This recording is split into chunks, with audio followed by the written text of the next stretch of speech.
Hey everybody, Quilt Marine. Hey Quilt Nation. So we're back. We're talking about the Caregiver Quilt right here.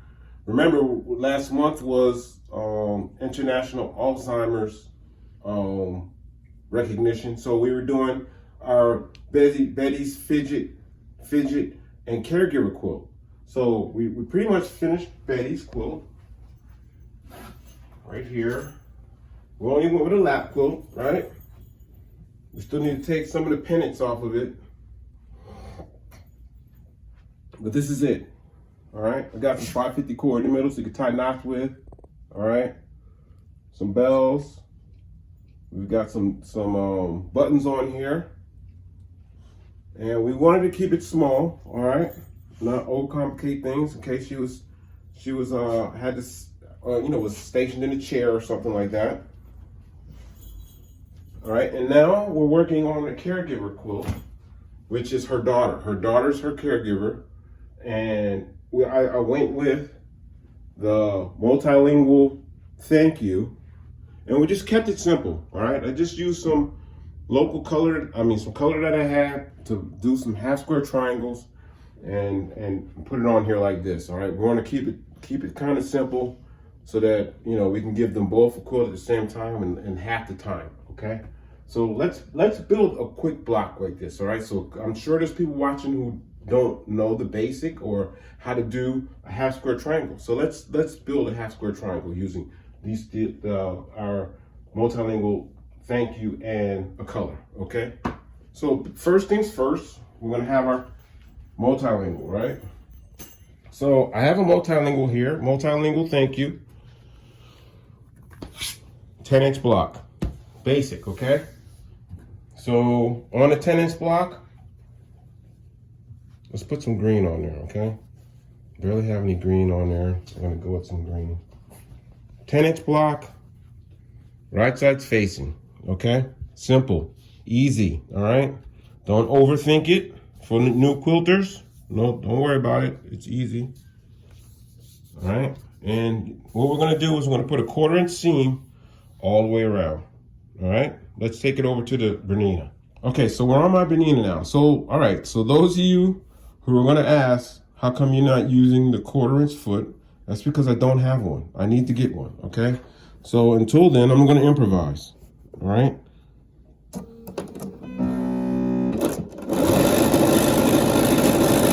It's gonna go all the way around, okay? Now there's a couple of methods you can use. You can go all the way off the fabric, and then start again, right? 1/4-inch seam here.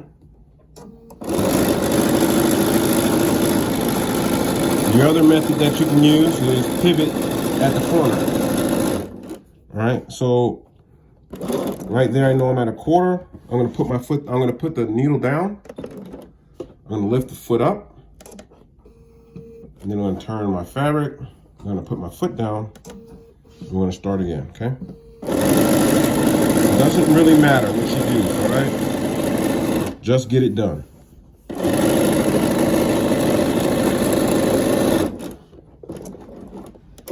I don't have a preference. I do both. I don't know. I'm a weirdo. I don't know. I mix it up, okay? So I'll do both.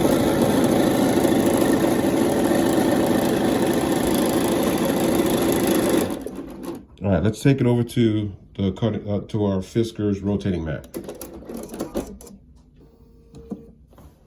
All right, now we're on our mat. So remember, we're not going from corner to corner on the fabric. We're going from corner to corner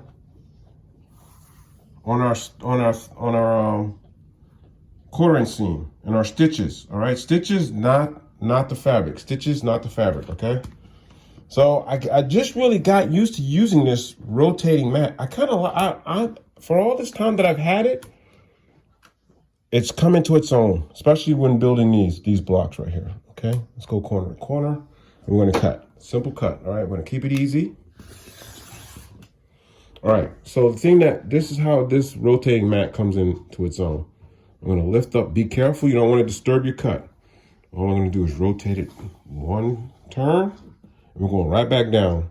Stitch corner, to stitch corner, okay? And we're gonna cut. Okay, easy cut here. All right.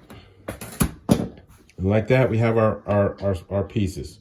So what we're gonna do now is we're gonna press the seam, we're gonna open them up, okay? Let's go over to the ironing board.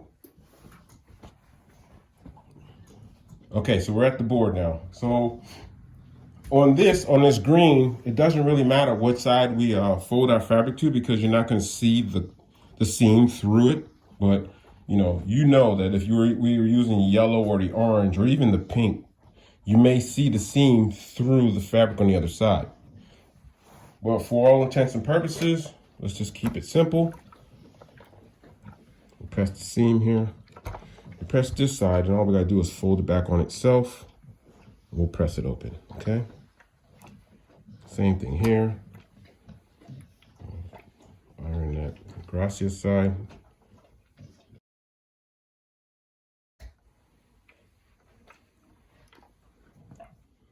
Let's press the seam here. And the reason why I do it on top of it is because even though I'm working on this one, the heat's still going through to the others, all right?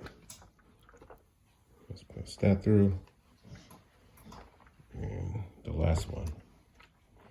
Okay, so what I do is I usually don't square these off, but we're gonna square these off, okay? So we're gonna go to the table here, we're gonna square them off. All right, we're done here. Let's go to the table and square them off. All right, so we got our cuts, right? So I have my OmniGrid 6.5 inch template.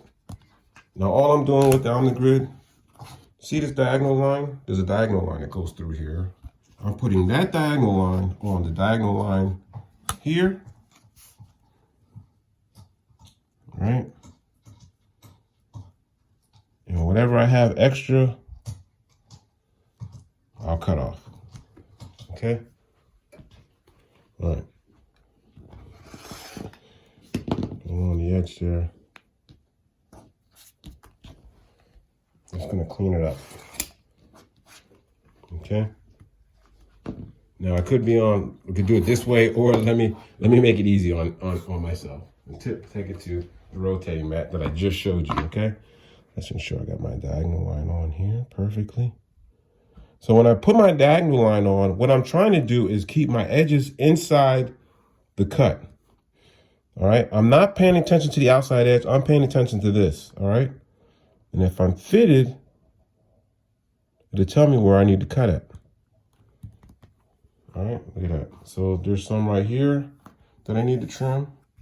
So I'm just gonna rotate it down to make it easy on myself.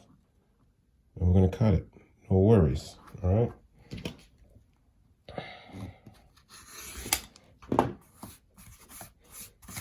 All right, so we're squared off. Now, all we're doing, all right, so I'm not gonna, just so I can show you what we're doing, is I'm taking it to the wall. This is what I did. I took each one that I cut, each half square triangle that I cut, and I added it to the wall, okay? And I just kept the pattern going. That's all I did. So this would go right here, right? Oh, no, this would go right here, like this. And what I try to do is keep a color from being touched by that same color in a circle around it, okay? And this is what we're gonna do. We're gonna put this together. We're gonna baste it. We're gonna not even gonna border it. We're gonna bind it, and we're gonna get both of these quilts out of here because we have a very special quilt we're gonna be working on. Oh, so this is, I didn't show you the other side. So this is the other side of her quilt, of Betty's quilt, okay?